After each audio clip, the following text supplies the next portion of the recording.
This program is brought to you by Star Cement. हर घर में star.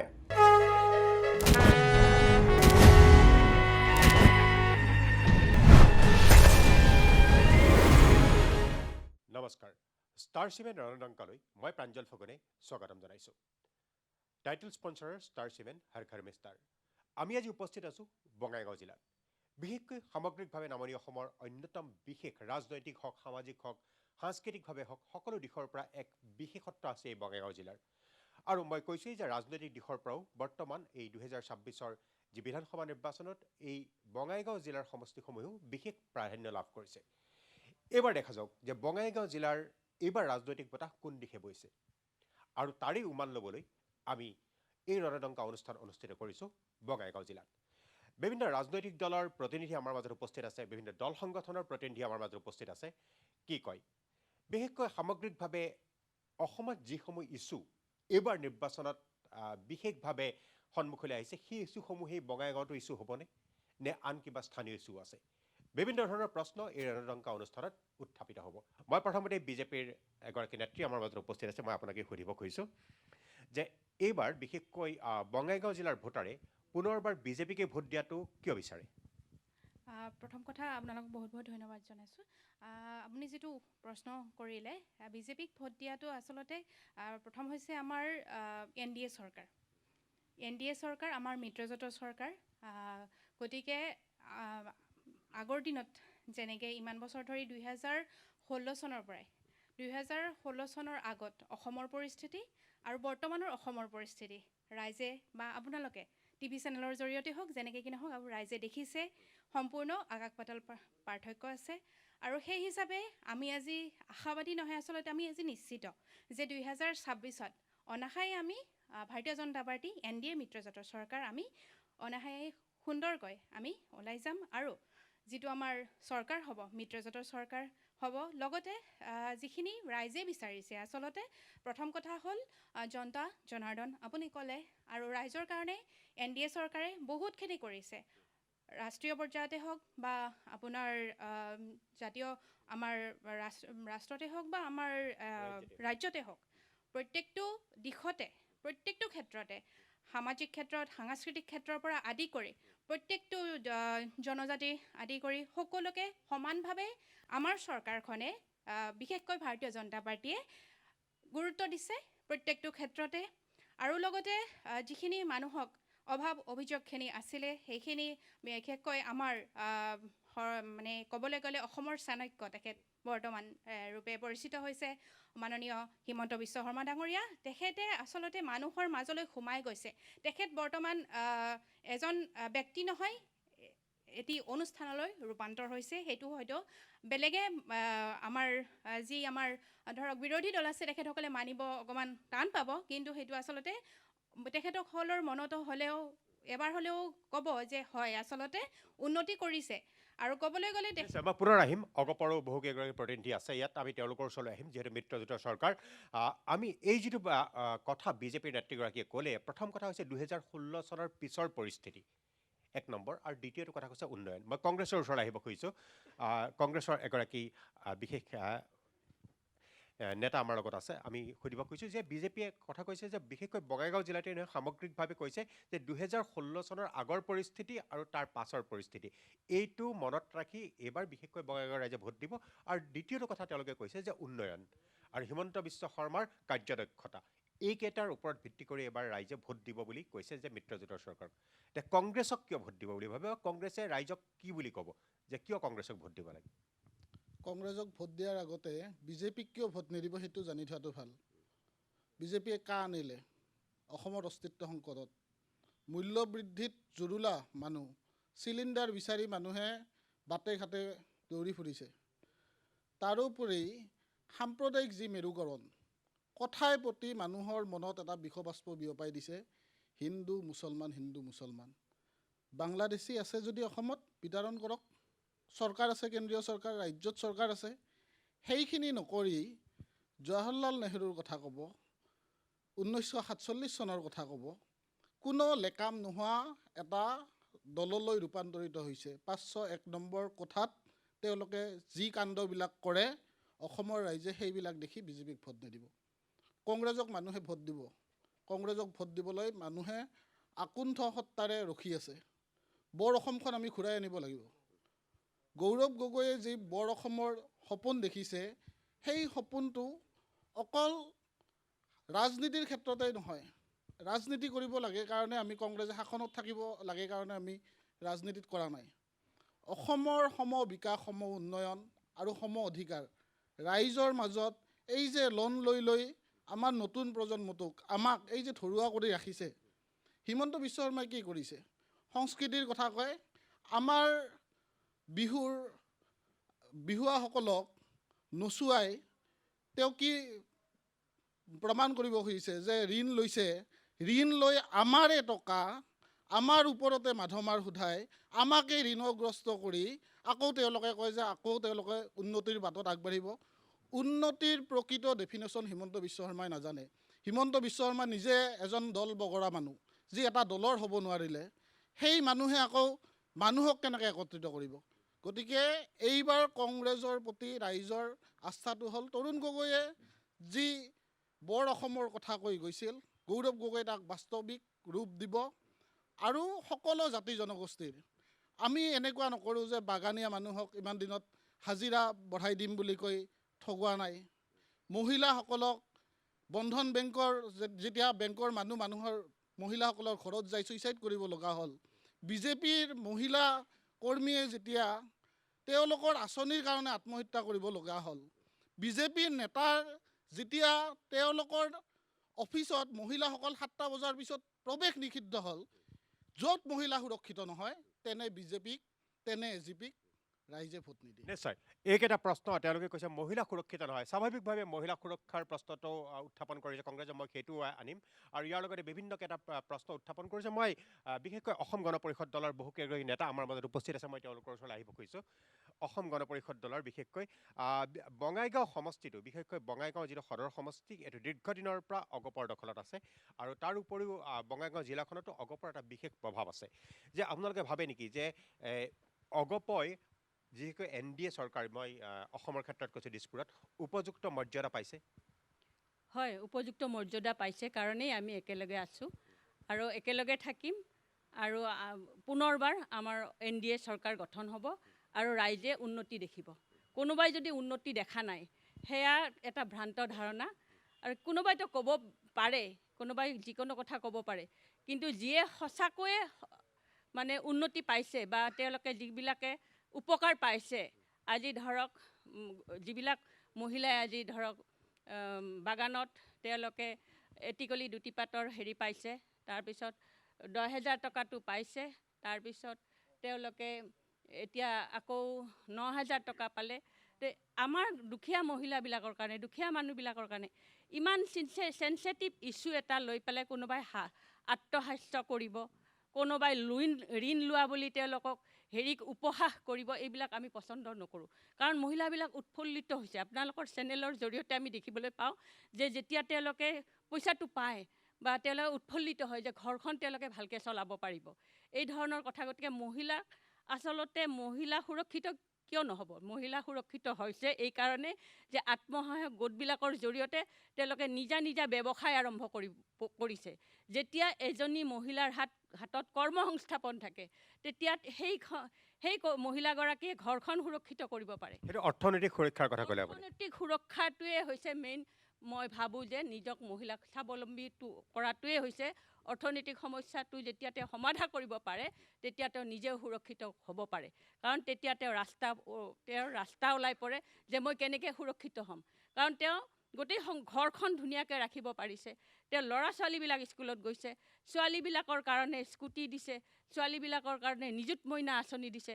আজিকালি ছোৱালীবিলাকে পঢ়াৰ কাৰণে নিশ্চয় আগত যিটো ড্ৰপ আউট, কংগ্ৰেছৰ দিনত যিটো ছোৱালীবিলাকৰ ড্ৰপ আউট সংখ্যা, এতিয়া কিন্তু ড্ৰপ আউট সংখ্যা নাই। এতিয়া চব ছোৱালীয়ে চব মহিলাই স্কুললৈ যাব পাৰে, কলেজলৈ যাব পাৰে, কাৰণ তেওঁলোকে সুবিধাটো পাইছে। আৰু বিশেষকৈ অৰ্থনৈতিক সুৰক্ষাৰ কথা অসম গণ পৰিষদ দলে ক'লে যে অৰ্থনৈতিক সুৰক্ষা অন্যতম সুৰক্ষা, আৰু ইয়াৰ কাৰণেই বিশেষকৈ মহিলাসকলৰ আন সুৰক্ষাও বিশেষকৈ সুৰক্ষাও পাইছে। কিন্তু আৰু এটা কথা তেওঁলোকে কৈছে যে বিশেষকৈ NDAৰ সহযোগী দল হিচাপে অগপই কৈছে যে দিছপুৰত তেওঁলোকে মৰ্যাদা পাইছে দলটোৱে যদিও সহযোগী দল। আৰু দ্বিতীয় কথা হৈছে উন্নয়ন আৰু বিকাশৰ নামতে এইবাৰ অগপয়ো বঙাইগাঁও জিলাত ভোট বিচাৰিব। মই বঙাইগাঁও বিশেষকৈ জিলাৰ আৰু সামগ্ৰিকভাৱে অঞ্চলটোৰ এজন বিশিষ্ট ব্যক্তি আছে, মই তেখেতৰ ওচৰলৈ আহিব খুজিছোঁ। মই আপোনাকে সুধিব খুজিছোঁ যে মই কোনো ৰাজনৈতিক প্ৰশ্ন নহয়, যে প্ৰতিটো নিৰ্বাচনতে এটা এটা বিশেষ বতাহ বা বিশেষ ঢৌ থাকে, আৰু অঞ্চল ভিত্তিক কিছুমান বিশেষ ঢৌ থাকে, আৰু সামগ্ৰিকভাৱে গোটেই ৰাজ্যভিত্তিক থাকে। এইবাৰ 2026 বিধানসভা নিৰ্বাচন যিটো ভোটগ্ৰহণ 9 তাৰিখে অনুষ্ঠিত হ'ব, যে এইবাৰ আপুনি দীৰ্ঘদিন আপোনাৰ অভিজ্ঞতা ৰাজনৈতিক ক্ষেত্ৰখনৰ লগতে সামাজিক ক্ষেত্ৰখনৰ লগত, এইবাৰ কিবা ব্যতিক্ৰম দেখিছে নে গতানুগতিক? প্ৰশ্নটো মোৰ বাবে উপযুক্ত প্ৰশ্ন আপুনি কৰিছে, তাৰ কাৰণে ধন্যবাদ। কিন্তু কথা হ'ল যে মই সমগ্ৰ অসমৰ প্ৰতিচ্ছবি দাঙিবলৈ আমি ইয়াতে নগণ্য প্ৰাণী, বঙাইগাঁৱতে ঘূৰি থাকোঁ, এটা সৰু পুখুৰী, ইয়াতে ঘূৰি থাকোঁ সৰু মাছৰ নিচিনাকৈ। গতিকে আমি বঙাইগাঁৱৰ কথাই বিশেষকৈ ক'ম, জিলাখন অন্তৰ্ভুক্ত হৈ যাব পাৰে। তো এতিয়া কথা হ'ল বিশেষকৈ 18 নং বঙাইগাঁও বিধানসভা সমষ্টি দিয়ে আৰম্ভ কৰিব বিচাৰিছোঁ, কাৰণ মই 18 নং বঙাইগাঁও বিধানসভা সমষ্টিৰ এজন বাসিন্দা।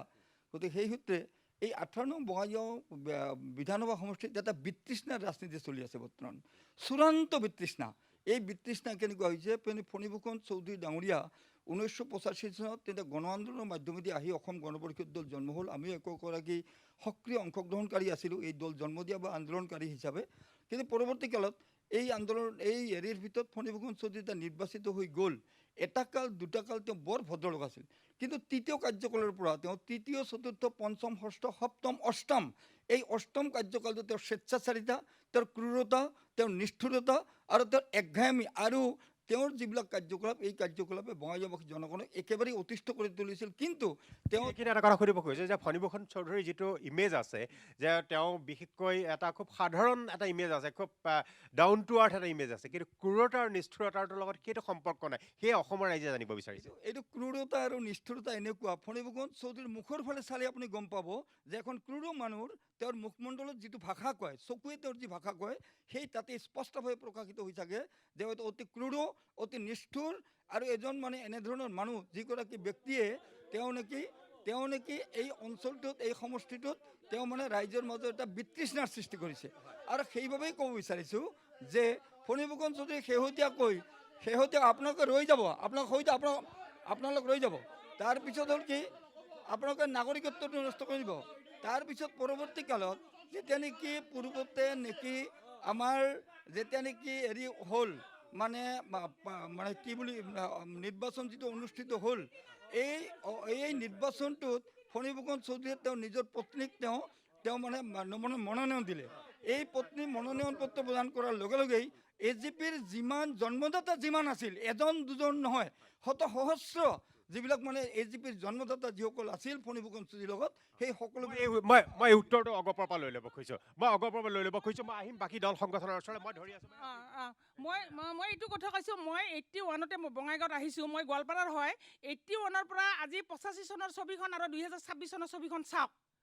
2026 চনৰ ছবিখন চাওক, কাৰণ মই নিজে ইয়াতে আজি 81 চনত মোৰ হাজবেণ্ড ইয়াত চাকৰি কৰিছিল। 81 চনৰ পৰা মই সেই সূত্ৰে বঙাইগাঁৱত। আজি 85 চনৰ ছবি আৰু আজি 2026 চনৰ ছবিখন চাওক। কোনে কৰিলে? এখন কলেজ আছিল, আজি কিমানখন কলেজ হ'ল?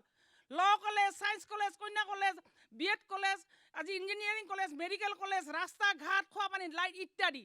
1 নম্বৰ। 2 নম্বৰতে হৈছে কি, তেওঁ আজি MP হৈ গ'ল। পৰিয়াল কেন্দ্ৰীয় কৈ আছে, পৰিয়াল কেন্দ্ৰীয় মই এইটো কাৰণে নকওঁ যে তেওঁক আমি ভোট দি জিকাইছোঁ, আমাৰ মাননীয় দীপ্তিময় চৌধুৰীক এইকাৰণে জিকাইছোঁ, যিটো উপ নিৰ্বাচনত তেওঁ জিকি আজি ৰাইজৰ কাম কৰিল, চব ৰাইজ সন্তুষ্ট।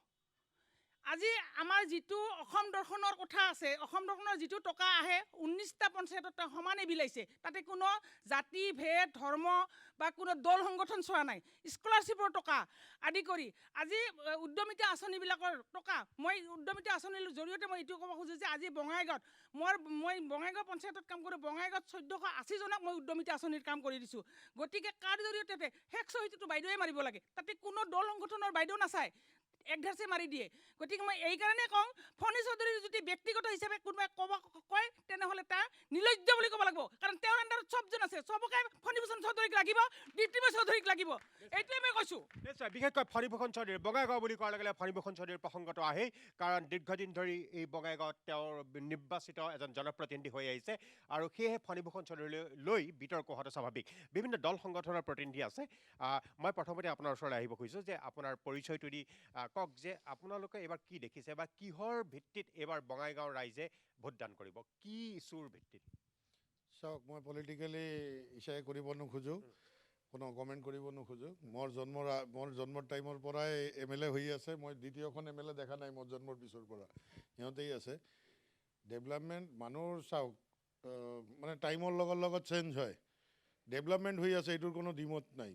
আমি ৰাস্তা ঘাট পাইছোঁ, আমি কলেজৰ কথা কৈ আছে, কলেজ পাইছোঁ, আমাৰ ইতিমধ্যে ইউনিভাৰ্চিটি পাইছে, কিন্তু আমাৰ আৰু কৰিবলগীয়া বঙাইগাঁও ডেভেলপমেণ্টৰ ক্ষেত্ৰত আমি আপোনালোকৰ চেনেলৰ মাধ্যমেদি আমাৰ বঙাইগাঁও সমষ্টিৰ বিধায়ক আৰু আমাৰ MP দুয়োজনে একে ঘৰৰ একে জেগাৰ, তো গতিকে আমাৰ কামটো হ'বলৈ অলপ ইজি হ'ব লাগে।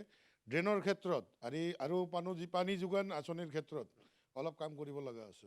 দিছে, ইয়াৰ ভিতৰত হৈ আছে, আমি পাইছোঁ যে ড্ৰেইনবিলাক হৈ আছে, কিন্তু এইটো চাইণ্টিফিকেলি অলপ চাই ল'ব লাগিব, মানে চব বস্তু। এতিয়া সামগ্ৰিকভাৱে মই এটা কথা সুধিব খুজিছোঁ যে সমগ্ৰ অসমত যিবিলাক ইছ্যু চলি আছে, যে মহিলা উদ্যমিতা আঁচনিৰ ইছ্যু চলি আছে আৰু আনহাতে কংগ্ৰেছেও বিভিন্ন ধৰণৰ ইছ্যু উত্থাপন কৰিছে।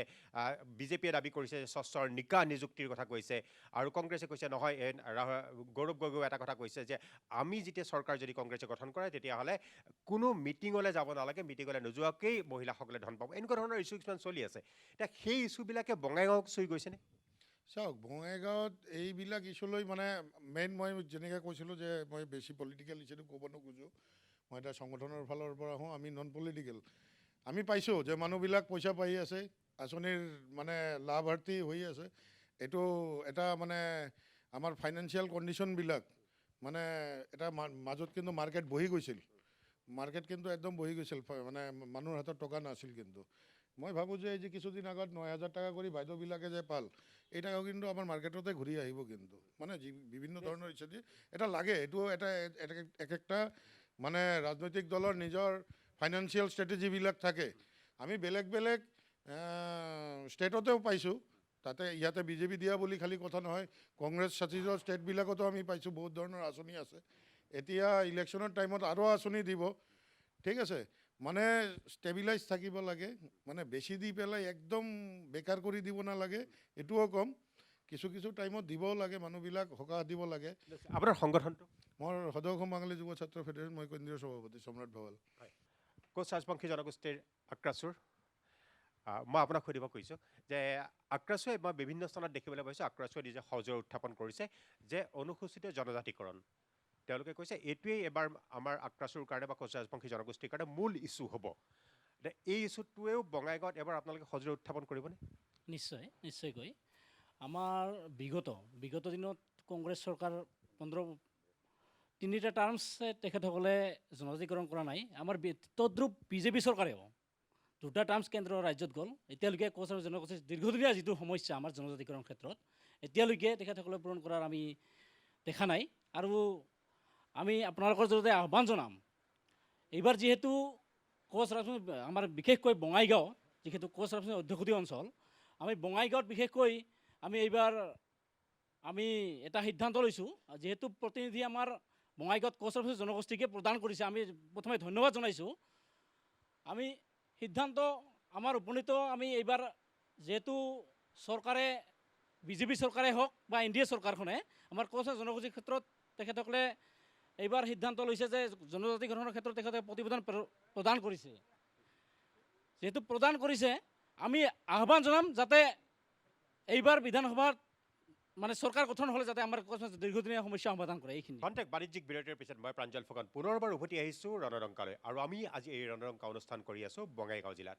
মই এবাৰ কংগ্ৰেছৰ ওচৰলৈ পুনৰবাৰ আহিব খুজিছোঁ। কংগ্ৰেছৰ এগৰাকী নেতা আমাৰ আছে, পূৰ্বতেও মই আপোনাক সুধিছোঁ।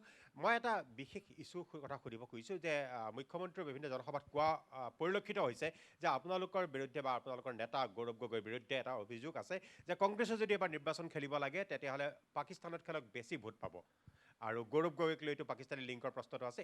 এইকেইটা আপোনালোকে কেনেকৈ খণ্ডন কৰিব আৰু ৰাইজক ইয়াৰ বিপৰীতে কি মন্তব্য দিব? ৰাইজে এইটো কথা আৰু শুনি থাকিবই বিচৰা নাই। এখন কেন্দ্ৰীয় চৰকাৰ হোম মিনিষ্ট্ৰী, দেশৰ সুৰক্ষাজনিত বিষয়, অসমৰ চৰকাৰ আৰু গৌৰৱ গগৈ ডাঙৰীয়াক কূটনৈতিক সম্পৰ্ক ভাল কৰাৰ কাৰণে এখন বিদেশী ৰাষ্ট্ৰৰ লগত সৌহাৰ্দ্যপূৰ্ণ আলোচনা কৰাৰ বাবে তাৰে মূল অধ্যক্ষ হিচাপে দেশৰ সাংবিধানিক অধিকাৰত থকা ব্যক্তিজনে নিয়োগ কৰিছে। চৰকাৰ, কেন্দ্ৰীয় ৰাজ্য চৰকাৰ এতিয়াও সেই আবুল তাবুল কথাবিলাক বকি থাকেনে? হিমন্ত বিশ্ব শৰ্মাই গোটেই পাকিস্তানী লিংকৰ কথাটো এটা যে ভেকো ভাওনা, এটা যে মিথ্যাচাৰ আছিলে, অসমৰ বাচ্চা মানুহে এতিয়া জানা হৈ গৈছে। একমাত্ৰ তেওঁৰ উদ্দেশ্যটো এইটোৱে যে যেতিয়া আপুনি শাসনত থাকে, আপুনি IB ৰিপৰ্টটো পায়, SB ৰিপৰ্টটো পায়, তেখেতে দেখিছে যে গৌৰৱ গগৈৰ প্ৰতি অকৃত্ৰিম ৰাইজৰ যি মৰম, তাক আমি মানুহৰ মনৰ পৰা উলিয়াই আনিব পৰা কোনো ব্যৱস্থা নাই। সেইকাৰণে তেওঁ পৰ্যায়ক্ৰমে মানুহক প্ৰথম অৱস্থাত কি কৰিলে, 10 ছেপ্টেম্বৰত জনাম, তাৰপিছত ক'লে যে জুবিন দা ঢুকোৱাৰ কাৰণে জনাব পৰা নাই, তাৰপিছত 10 ডিচেম্বৰ, 10 ফেব্ৰুৱাৰী, এনেকৈ যে টাইমটো পাৰ কৰি লৈ যাই আছে। হিমন্ত বিশ্ব শৰ্মাৰ বুকুখন কিমান কপি আছে অসমৰ ৰাইজে দেখি আছে। এতিয়া যদি পাকিস্তানী লিংকৰ কথাটো কয়, মানুহে হাঁহে। সেইকাৰণে আমি কোনো সমীক্ষাৰ মতে কোৱা নাই, ৰাইজৰ যিহেতু আমি এতিয়া চৰকাৰত নাই, টকা পইচা আমাৰ একো দিব পৰা অৱস্থাত নাই, আঁচনিৰ ওপৰত আঁচনি দি আছে, আৰু এফালে গৌৰৱ গগৈ য'ত গৈছে তাতে জনস্ৰোত বলিছে। এই জনস্ৰোতটোৱে হ'ল আমাৰ গণতান্ত্ৰিক দেশ এখনৰ মেইন আমাৰ পৃষ্ঠভূমি।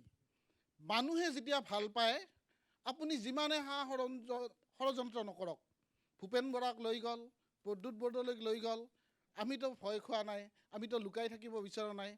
হিমন্ত বিশ্ব শৰ্মাই অসমৰ মানুহৰ মনবিলাক কিয় ডাইভাৰ্ট কৰিব বিচাৰিছে?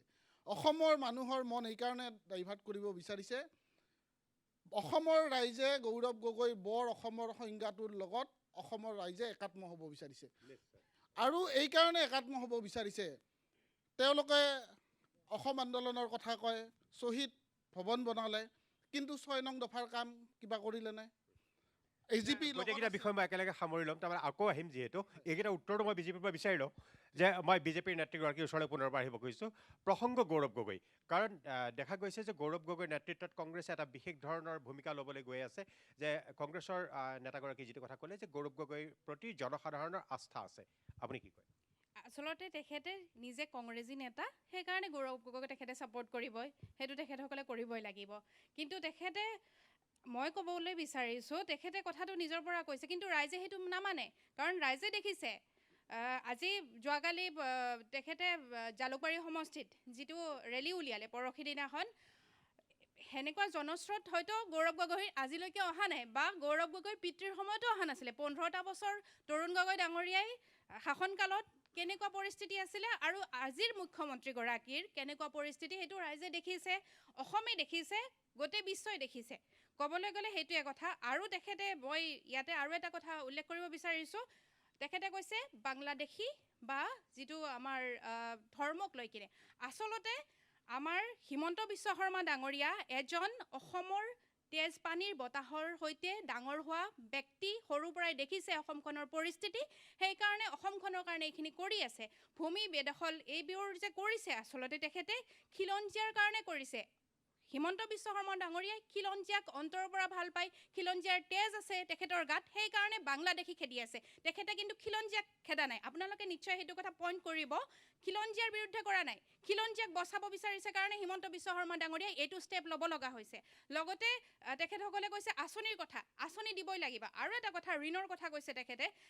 এখন ঘৰৰ যেতিয়া, মই এটা সৰু উদাহৰণ দিব বিচাৰিছোঁ, এখন ঘৰৰ যেতিয়া পূৰ্বপুৰুষসকলে যেতিয়া ঋণত ঘৰখনৰ উন্নতি কৰিব নোৱাৰে, যেতিয়া অৱস্থা বহুতখিনি বেয়া হৈ থাকে, কাহিল হৈ থাকে, তেতিয়া যি উঠি অহা প্ৰজন্মই সেইখন ঘৰ ঠিক কৰিবৰ কাৰণে ঋণ ল'ব লগা হয়। সেইটো একো বেয়া কথা নহয়। গতিকে ঠিক তেনেকুৱাই কৰি আছে আমাৰ অসম চৰকাৰখনে, কাৰণ ঋণ লৈছে, ঋণ লৈ কিনে মানুহক কাম কৰিছে।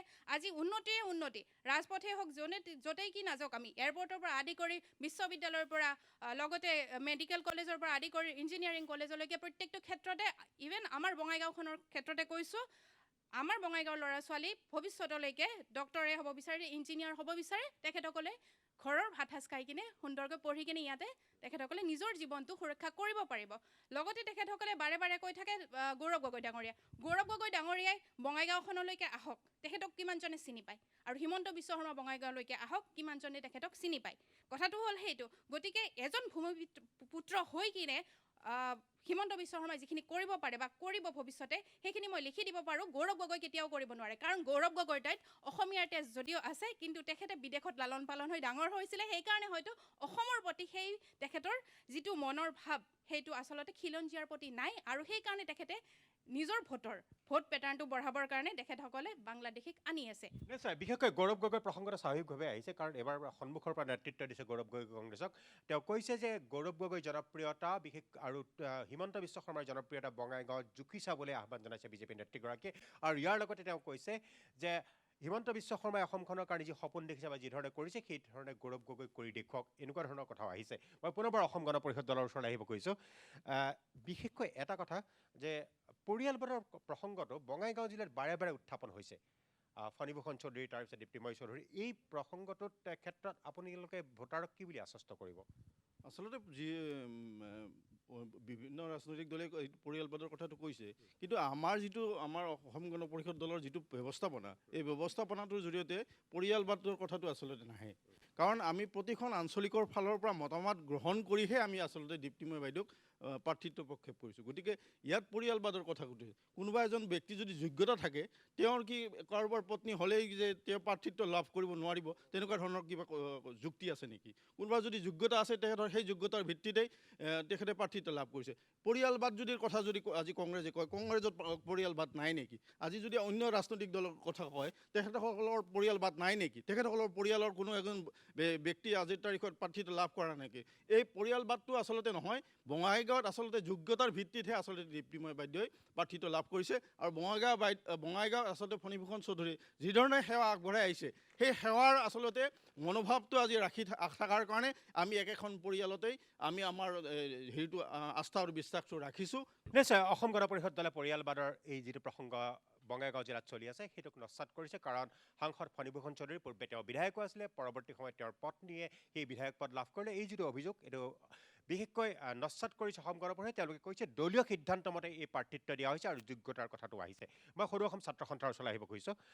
অৰাজনৈতিক সংগঠন হিচাপে কোনো ৰাজনৈতিক প্ৰশ্ন তেওঁলোকৰ পৰা বা ৰাজনৈতিক উত্তৰ মই আশা নকৰোঁ, কিন্তু এটা কথা যে সামাজিক আৰু সচেতন হিচাপে বা বিভিন্ন জাতীয় ইছ্যুক লৈ সময়ে সময়ে সৰব ভূমিকা লৈ থাকে সমগ্ৰ অসমতেই সদৌ অসম ছাত্ৰ সন্থাই। সেয়েহে নিৰ্বাচনী কিছু ইছ্যুক লৈ তেওঁলোকে মন্তব্য নিশ্চয়কৈ দিব। মই এটা কথা সুধিব কৈছোঁ যে এইবাৰ নিৰ্বাচনত বিশেষকৈ অসম সামগ্ৰিকভাৱে অসমততো হয়েই, কিন্তু বঙাইগাঁও জিলাত বা এই অঞ্চলটোত কি কেইটা ইছ্যু আপোনালোকে আছুৱে ভাবে যে এইকেইটা ইছ্যুৰ ওপৰত ভিত্তি কৰি ৰাইজে ৰাজনৈতিক দলৰ প্ৰাৰ্থী নিৰ্বাচন কৰা উচিত?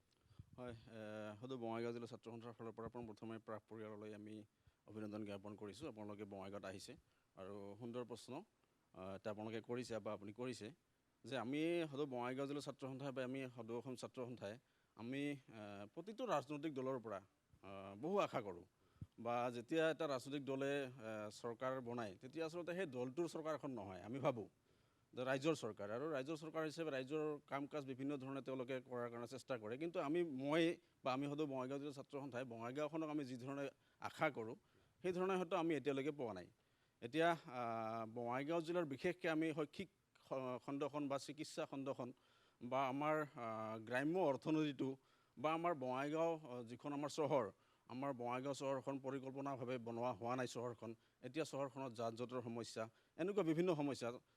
সেই সমস্যাৰ ওপৰত মই কেইটামান সমস্যা আমি সদৌ অসম ছাত্ৰ সন্থা বা সদৌ বঙাইগাঁও জিলা ছাত্ৰ সন্থাই, তাৰ লগে লগে বঙাইগাঁৱত আমাৰ যিহেতু ৰাজবংশী অধ্যুষিত এলেকা, 6 জনগোষ্ঠীৰ লগতে আমাৰ কচ ৰাজবংশী ভাইসকলক বা কচ ৰাজবংশী জনসাধাৰণৰ যিটো 6 জনগোষ্ঠীৰ যিটো ইছ্যু, সেইটো প্ৰতিখন চৰকাৰে প্ৰতিবাৰ ইলেকশ্যনৰ আগে আগে কথা দিয়ে, কিন্তু এতিয়ালৈকে কৰে আমি দেখা পোৱা নাই। বাৰু যিয়ে নহওক, বঙাইগাঁৱৰ আমি সাধাৰণতে আশা কৰোঁ যে বঙাইগাঁৱৰ শৈক্ষিক ক্ষেত্ৰখন আগবঢ়াই নিয়াৰ কাৰণে যাৰে চৰকাৰ নহওক কিয় বা যাৰে বিধায়কজন নহওক কিয়, আমাৰ তাত ক'বলগীয়া নাই। কিন্তু পৰিকল্পনাভাৱে যে বঙাইগাঁৱৰ শৈক্ষিক ক্ষেত্ৰখনক আগবঢ়াই নিয়াৰ কাৰণে তেওঁলোকৰ চিন্তা চৰ্চা কি আছে। আৰু এটা কথা সুধিব খুজিছোঁ, 6 নং দফা আছুৰ অন্যতম দাবী। 6 নং দফাই হওক বা অসম চুক্তিয়ে হওক, আজিলৈ কোনো এখন চৰকাৰে আজিলৈ কোনো ধৰণৰ কাম তেওঁলোকে আগবঢ়াই নিয়া আমাৰ দৃষ্টিগোচৰ হোৱা নাই।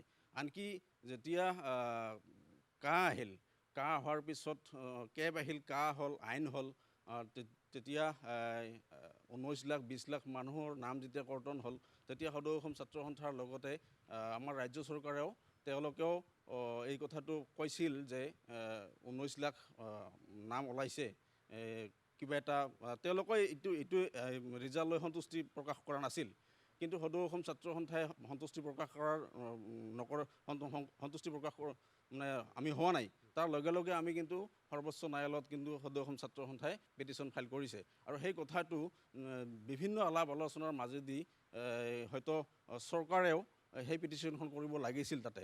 যদিহে তেওঁলোকে চৰকাৰে যদি সন্তুষ্টি প্ৰকাশ কৰা নাই যে অসমত বিদেশী বা বাংলাদেশী আছে, যদি তেওঁলোকে ভাবিছে, কিন্তু তেওঁলোকে আজিলৈকে সেই পিটিশ্যনখন তাত কৰা নাই। গতিকে এইবিলাক কথা ইছ্যু আছে। কিন্তু বঙাইগাঁৱৰ ল'ৰা হিচাপে আমি বঙাইগাঁওখন যি ধৰণে বিচাৰোঁ, এতিয়া বঙাইগাঁৱত মেডিকেল কলেজ হৈছে, ইঞ্জিনিয়াৰিং কলেজ হৈছে, বা 2-1 মাহত বা অহা 1 বছৰৰ ভিতৰত তেওঁলোকে আৰম্ভ কৰিব। কিন্তু আৰম্ভ অকল কৰিলে নহ'ব, তাৰ আন্তঃগাঁথনিটো কেনেকুৱা হৈছে, তাত আমি বঙাইগাঁৱৰ ল'ৰা হিচাপে সংৰক্ষণ বিচাৰোঁ। তাত আমাৰ ছাত্ৰ ছাত্ৰীসকলৰ কাৰণে সংৰক্ষণৰ ব্যৱস্থা থাকিব লাগিব, তাত চাকৰিৰ সংৰক্ষণৰ ব্যৱস্থা থাকিব লাগিব। এইসকল ইছ্যু লৈ অসম গণ পৰিষদে হওক বা বিজেপিয়ে হওক বা কংগ্ৰেছে হওক, এইবিলাক ইছ্যু লৈ তেওঁলোকে ৰাইজে ভোট দিয়াটো আপোনালোকে বিচাৰে। বিশেষকৈ 6 নং দফাৰ প্ৰশ্নটো আহিছে, ইয়াৰ কাৰণে বঙাইগাঁও সামগ্ৰিকভাৱে উন্নয়নৰ প্ৰশ্নটো সদৌ অসম ছাত্ৰ সন্থাই কৰিছে।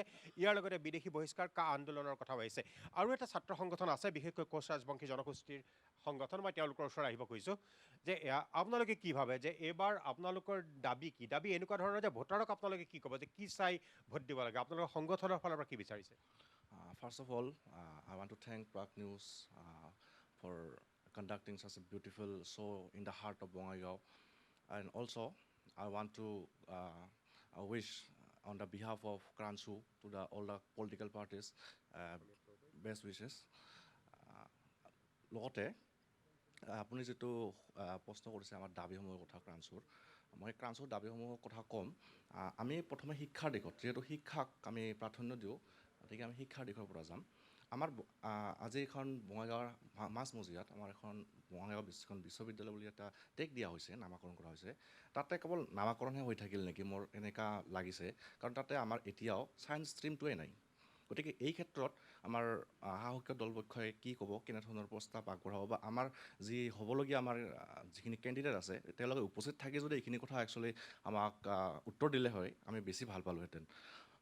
লগতে আমাৰ খিলঞ্জীয়াৰ চৰকাৰ বুলি কৈ থাকে আমাৰ শাসকীয় দলে, মই তেওঁলোকৰ পৰা জানিব বিচাৰিম যে আমাৰ যিটো কোচ ৰাজবংশীৰ মিউজিয়াম আছে এতিয়া দলাইগাঁও স্থিত, এতিয়াও কনষ্ট্ৰাকশ্যন তাতে কিয় বন্ধ হৈ আছে? লগতে কোচ ৰাজবংশীৰ লোকসকলৰ বাবে তেওঁলোকে বাৰম্বাৰ কৈ থাকে খিলঞ্জীয়া চৰকাৰ, কিন্তু এতিয়ালৈকে কিয় আমাক জনজাতিকৰণ দিয়া হোৱা নাই? ইয়াৰ আঁৰৰ ৰহস্য কি? তেওঁলোকে সঁচাকৈয়ে অসমৰ তথা কোচ ৰাজবংশীসকলৰ উন্নয়ন বিচাৰে নে অন্য কিবা ইয়াৰ আঁৰত ৰহস্য আছে? লগতে আমাৰ যিখিনি বিৰোধী পক্ষ আছে, বিৰোধী পক্ষ আজিলৈকে এই জনজাতিকৰণৰ দাবীটো ইমান ভালদৰে কিয় লোৱা হোৱা নাই? এইখিনি প্ৰশ্ন মই দুটা পক্ষকে সুধিব বিচাৰিছোঁ। বিশেষকৈ এটা প্ৰশ্ন আছিলে যে এইবাৰ ৱেভটো কেনেকুৱা, ঢৌটো কেনেকুৱা, বিশেষকৈ এই অঞ্চলত সামগ্ৰিকভাৱে বঙাইগাঁও জিলা আৰু দাঁতিকাষৰীয়া জিলাকেইখনত? কাৰণ সাধাৰণতে দেখা যায় যে অঞ্চলভিত্তিক কিছুমান বিশেষ ৱেভ থাকে। এইবাৰ আছে নে কিবা, নে সামগ্ৰিকভাৱে ৰাজ্যখনত যি ৱেভ আছে সেইটোৱেই?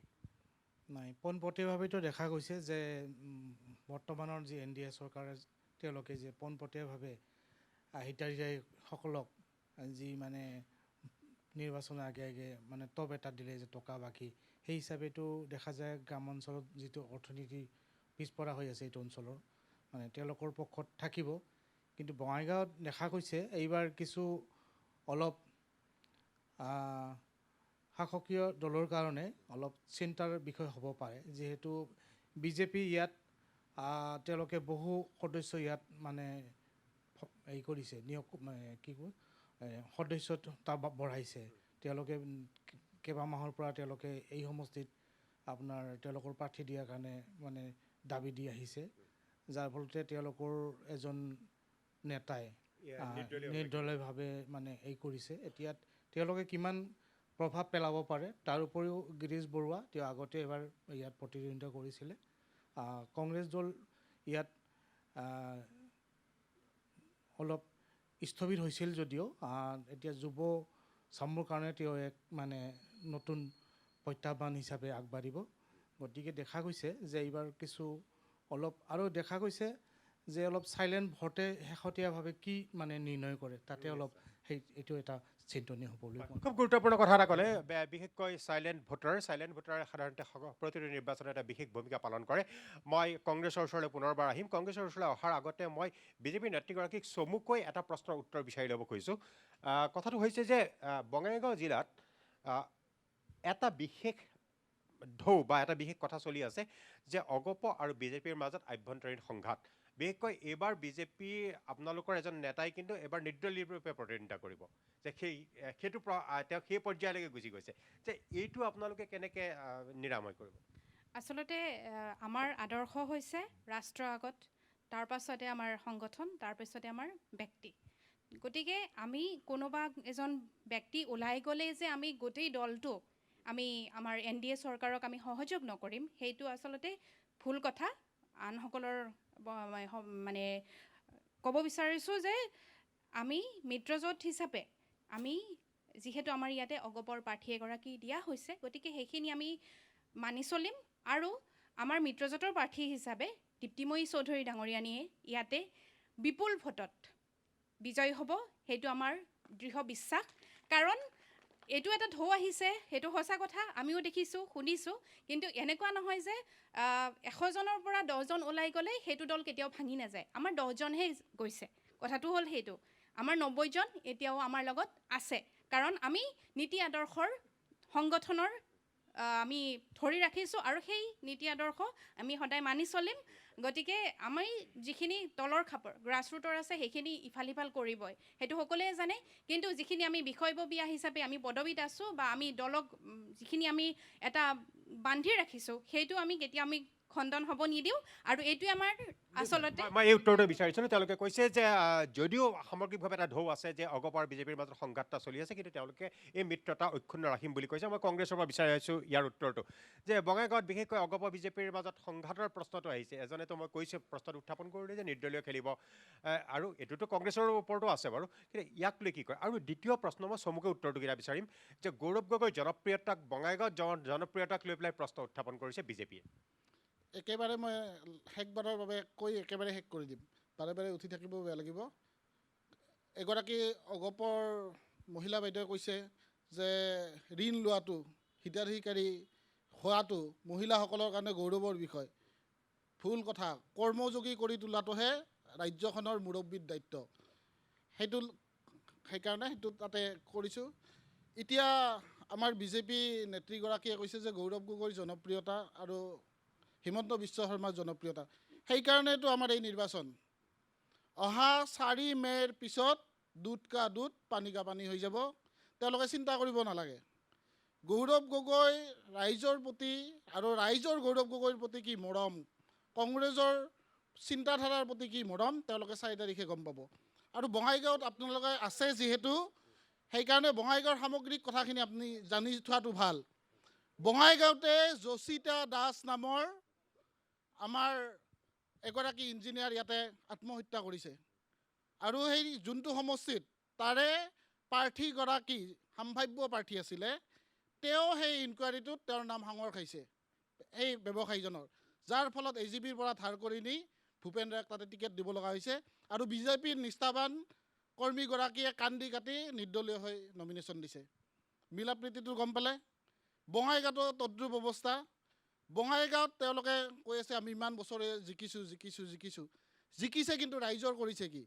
কোচ ৰাজবংশী জনগোষ্ঠীৰ মানুহ হৈ সংসদত আজিলৈ এবাৰ মাত নামাতিলে, বিধানসভাত এদিনো কোচ ৰাজবংশী জনগোষ্ঠীৰ কথা নকয়। তেনেস্থলত তেওঁলোকক কিয় ৰাইজে ভোট দিব? আগৰ বান্ধাতা যুগৰ নিয়ম এৰক, চিঞৰিলে সকলো কথা হৈ নাযায়।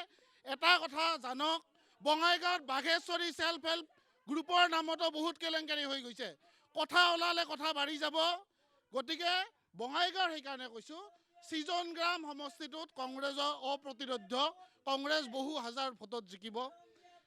এতিয়া অভয়পুৰীত নিৰ্দলীয় হৈ বিজেপিৰ পৰা আহিছে, আৰু বঙাইগাঁও সমষ্টিত এজন ব্যৱসায়ী বিজেপিৰ পুৰণা কৰ্মীয়ে নিৰ্দলীয় হিচাপে আহিছে। গতিকে বঙাইগাঁৱৰ সামগ্ৰিক বাতাবৰণটো বেংগলী মানুহ আছে, কোচ ৰাজবংশী মানুহ আছে, নেপালী মানুহ আছে, আমাৰ বাগানীয়া অঞ্চল আছে। গতিকে এই সমগ্ৰ জাতি জনগোষ্ঠীৰ মানুহে যোনটো একত্ৰিতভাৱে থাকিব বিচাৰিছিল, ফণীভূষণ চৌধুৰীয়ে তাক খণ্ড খণ্ডকৈ বিভক্ত কৰি ৰাখিছিল। এইবাৰ নতুন প্ৰজন্মই সেই খণ্ড বিখণ্ডবিলাকক একগোট কৰাই বঙাইগাঁৱত কংগ্ৰেছৰ পতাকা উৰাব। মই আপোনাৰ ওচৰলৈকে আহিব বা আপোনালোকৰ বিশেষকৈ জাতি জনগোষ্ঠীৰ মাজত তেওঁৰ অভিযোগটো আছে, জাতি জনগোষ্ঠীৰ মাজত বিভেদ অনাৰ অভিযোগ আছে। ক'ত বঙাইগাঁৱত? কোনে ক'ব? বঙাইগাঁওখনৰ নিচিনা মিলা প্ৰীতিৰে থকা মানুহ ক'তবা আছে? বঙাইগাঁৱত অসমীয়া, বঙালী, মাৰোৱাৰী, বিহাৰী, কোচ, ৰাজবংশী, কলিতা, বামুণ ইমান ধুনীয়াকৈ মিলা প্ৰীতিৰে থাকে যে বঙাইগাঁৱত আমি সৰুৰ পৰা কেতিয়াও কোনোদিন দুটা জাতিৰ মানুহৰ মাজত মাৰপিট কাজিয়া হোৱা দেখাই নাই। অসমৰ বিহু পালন হয়, অসমীয়াৰ বিহু পালন হয়, তাতে মাৰোৱাৰী, বঙালী, বিহাৰী মানুহ চবেই আহি ভৰ্তি হৈ থাকে। আপোনালোকে ভিডিঅ' ক্লিপ চাব পাৰে, আমাৰ বঙাইগাঁৱৰ বিহুতলী ভিডিঅ' ক্লিপছ থাকে। দ্বিতীয় অভিযোগটো সাংসদজনৰ বিৰুদ্ধে যে কোচ ৰাজবংশীৰ জনজাতিকৰণৰ বিষয়টো তেওঁ সংসদত উত্থাপন কৰে। সাংসদজনে যেতিয়াই সুযোগ পায় তেতিয়াই কোচ ৰাজবংশী জনজাতিকৰণৰ কাৰণে সদায় আগবাঢ়ি যায় আৰু তেওঁ সদায় নহয় এজন সাংসদে চাওক, আপোনালোকে চবে জানে, মই কৈছোঁ, মই আপোনাক কৈছোঁ, অসমৰ ৰাইজকো সুধিছোঁ, এজন সাংসদে যদি এটা জাতিক জনজাতি চাৰ্টিফিকেট দিব পাৰিলেহেঁতেন তেনেহ'লে আমাৰ বৰপেটাৰ সাংসদজনে দিলেহেঁতেন, কিন্তু সেইটো সুবিধা নাই।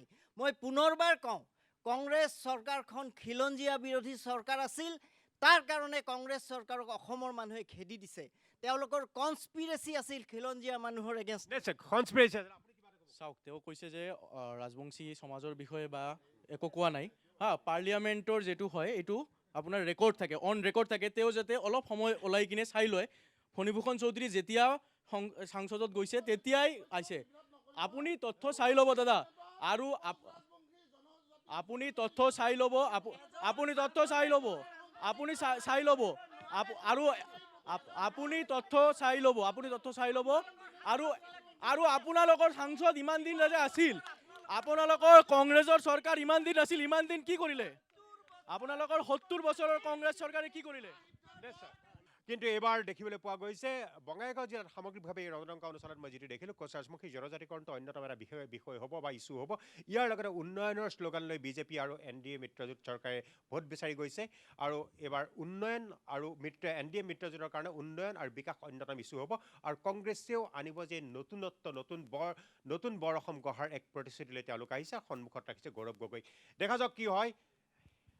অহা 9 এপ্ৰিলত সকলোৰে ভাগ্যবন্দী হ'ব EVM-ত, আৰু তাৰ পিছতেই স্পষ্ট হ'ব সকলো কথাবোৰ। আমাৰ সময় হৈ অহাৰ বাবে আজিলৈ এই ষ্টাৰ 7 ৰণদংকাৰ বাবে মই প্ৰাঞ্জল ফুকনে বঙাইগাঁৱৰ পৰা বিদায় ল'ব খুজিছোঁ। ধন্যবাদ।